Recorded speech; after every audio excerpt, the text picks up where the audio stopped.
An investigator's brochure, usually shortened to IB, is one of the core reference documents behind safe trial conduct.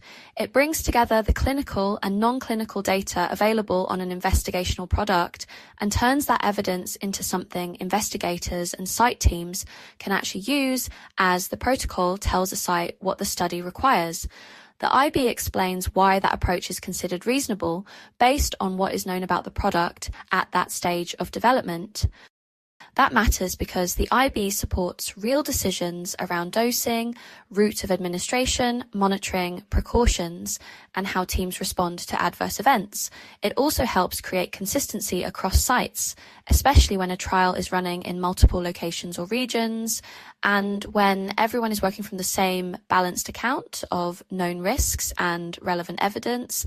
There is less room for uncertainty, uneven interpretation, and avoidable deviations.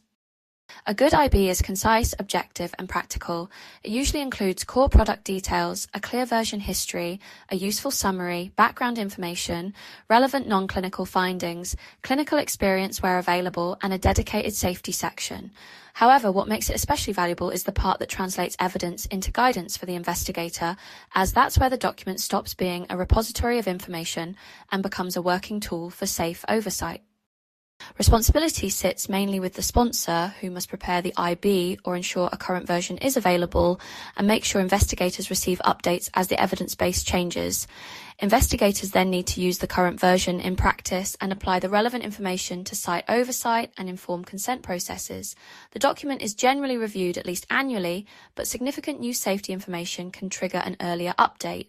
Now, the aim is to keep the IB current when new findings could affect risk and benefit assessment, trial conduct, or the way participants are monitored. One area that gets particular attention in the UK and Europe is reference safety information, or RSI. Now, this is the sponsor's reference point for deciding whether a suspected serious adverse reaction is expected or unexpected for reporting purposes.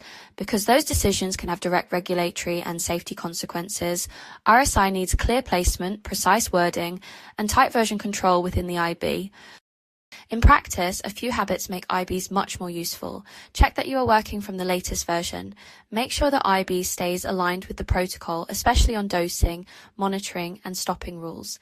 Avoid turning it into a data dump where the guidance is buried under detail. And do not underestimate distribution and acknowledgement. Even a strong update creates risk if sites do not receive it promptly or cannot see what has changed. So the main point is simple. An IB should connect evidence to action.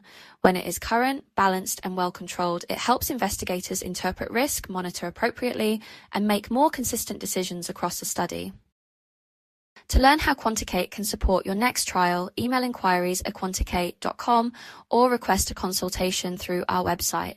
Thanks for watching, and don't forget to subscribe for more practical insights on clinical trials and modern drug development.